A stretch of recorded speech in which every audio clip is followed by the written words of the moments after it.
నమస్తే, welcome to S9 TV. అయితే మీరు చూసుకుంటే ఒక 2-3 రోజుల నుంచి దీన్ని ఎట్లా వివరించానో నాకు తెలుస్తలేదు. అసలు ఇది జనాలకు పనికొచ్చే వార్తనా కాదా అని నేను ఆలోచించిన. కానీ ఎందుకైనా మంచిదే, ఒక్కసారి అయితే దీని మీద ఒక చిన్న వీడియో చేద్దామని అయితే అనుకున్నా. మీరు కామెంట్లలో చెప్పండి, ఇది జనాలకు అక్కడికొచ్చే ముచ్చటనా కాదా. అయితే ఒక 2-3 రోజుల నుంచి మీరు అబ్జర్వ్ చేస్తే ఈ మంత్రుల గురించి సడన్గా ఇద్దరు మంత్రుల గురించి ఏదో రాసలీలని, ఒక మంత్రి ఏదో ఐఏఎస్ అధికారితోనని, ఇంకొక మంత్రి ఏదో మహిళా జర్నలిస్ట్ మీద ఏదో అని, అది ఎవరికి తెలియదు, దాన్ని ఎవడు చూడలే. కాకపోతే దాన్ని సోషల్ మీడియాలో సర్క్యులేట్ చేస్తూ ఉన్నారు. అయితే మనం ఇక్కడ మాట్లాడుకోవాల్సింది ఏంటంటే, ఇప్పుడు మన రాష్ట్ర జనాభా ఒక రకంగా ఆలోచించుతుంది, పక్క రాష్ట్ర జనాభా ఒక రకంగా ఆలోచించుతుంది. పక్క రాష్ట్రపోడేమో అభివృద్ధి అని, పెట్టుబడులని వాడు ఆలోచించితే, ఈ మన రాష్ట్ర ప్రేక్షకులు జనాలు ఏం ఆలోచించుతారంటే ఇట్లాంటి వార్తలకు ఎక్కువ మొగ్గు చూపుతారు.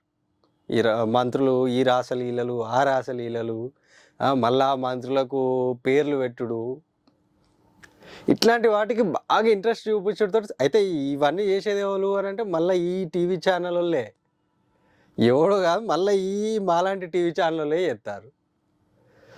అది ఎట్లా చేస్తారంటే, ఇప్పుడు ఫర్ ఎగ్జాంపుల్ ఒక ఛానల్ ఉన్నది, ఆ ఛానల్ ఒక పార్టీకి మద్దతు తెలుపుతుంది, వాస్తవాలు ఇవన్నీ.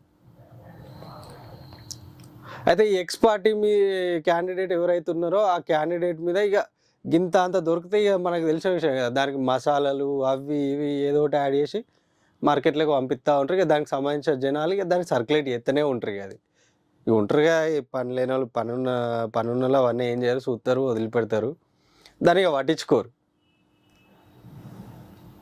ఇప్పుడు నేను అడగబోయే క్వశ్చన్ ఏంటంటే, ఇప్పుడు ఈ మంత్రి ఆ జర్నలిస్ట్ తోటి ఆ పని చేస్తే ఎవడికి నష్టం, నీకెందుకు? అది ఆయన పర్సనల్ కదా, ఆయన పర్సనల్ విషయం, అది నీకెందుకు? అది ఏం ఉపయోగం దాంతో? నీకు టైం వేస్ట్ కాదా? నువ్వు అడగాల్సింది ఏంది, నా జిల్లాకు అభివృద్ధి ఏం జరుగుతుంది, ఆ క్యాండిడేట్తో నా జిల్లాకు ఏం అభివృద్ధి జరిగింది, దానిపైన క్వశ్చన్ చేయాలి. ఇప్పుడు ఆయన ఐఏఎస్తో ఎఫ్ఐఆర్ పెట్టుకుంటే నీకేంది? ఇప్పుడు నువ్వు అనగానే ఆయన ఆగుతాడా? మరి ఇప్పుడు ఐఏఎస్తోనే ఎఫ్ఐఆర్ పెట్టుకున్నాడు, నువ్వు అనగానే ఆయన ఆగుతాడా? సరే, నువ్వు దాన్ని చేసినావు, ఈ మంత్రి ఈ నలుగురు కూర్చున్నా కాడ ముచ్చట్లు పెట్టుకుంటారు, మన మంత్రి ఇట్లనట అట్లనట అని. నీకేమవుతుంది అలా? నీకు పైసా లాభం వచ్చిందా? నీ ఇంట్లోకి పైసా లాభం వచ్చిందా? నువ్వు అన్నందుకు ఆయన ఆగుతాడా పని చేసుడు?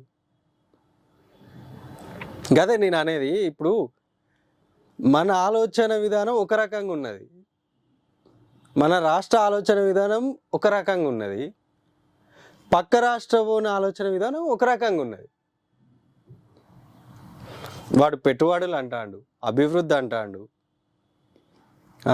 ఎక్కడెక్కడికో పోయి కంపెనీలు తీసుకొస్తాడు, మనకు తెలియకుండా చాలా ఎదిగిపోతాడు వాడు. మనం ఇవే 4 వీడియోలను పట్టుకొని హైలైట్ చేస్తూ ఉన్నాం సోషల్ మీడియాలో. అందుకే నేను చెప్పబోయేది ఏంటంటే, మరీ ముఖ్యంగా ఒక నలుగురు బయట కూర్చున్న కాడ ఏం అభివృద్ధి జరుగుతుంది. ఇప్పుడు ప్రజెంట్ ఏంది, ఈ రైతు బంధు ఇష్యూ. రైతు బంధు గురించి మాట్లాడుకోండి ఒక నలుగురు కూర్చున్న కాడ, ఉద్యోగాల గురించి మాట్లాడుకోండి.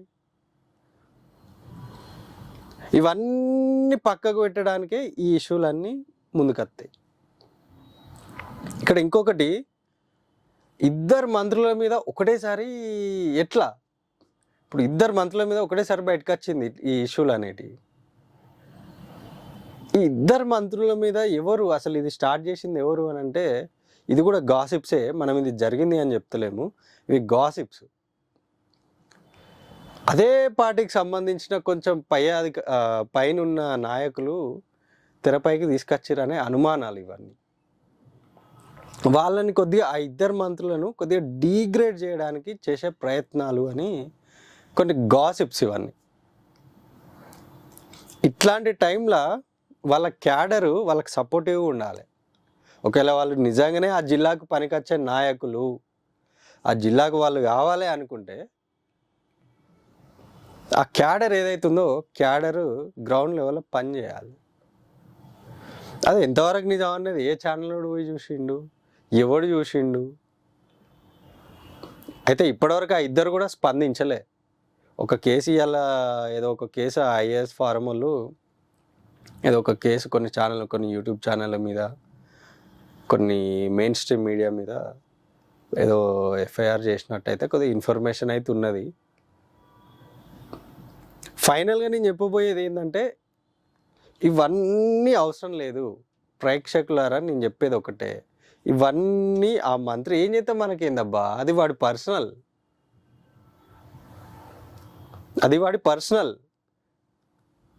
రాష్ట్రానికి ఏం మేలు జరుగుతుంది, నీ నియోజకవర్గానికి ఏం మేలు జరుగుతుంది, నువ్వు ఆయనని ఏం క్వశ్చన్ చేయాలి, ఇది కదా మనకు కావాల్సింది. ఎన్ని పెట్టుబడులు వచ్చినాయి అబ్బా ఈ రాష్ట్రానికి? గత 2 సంవత్సరాల నుంచి ఈ రాష్ట్రానికి ఎన్ని పెట్టుబడులు వచ్చినాయి? ఈ చర్చ ఎప్పుడన్నా నచ్చిందా? రాదు, రానియ్యరు. సో కొద్దిగా ఆలోచించి రాష్ట్రాన్ని పైకి తీసుకుపోదాం. Thank you.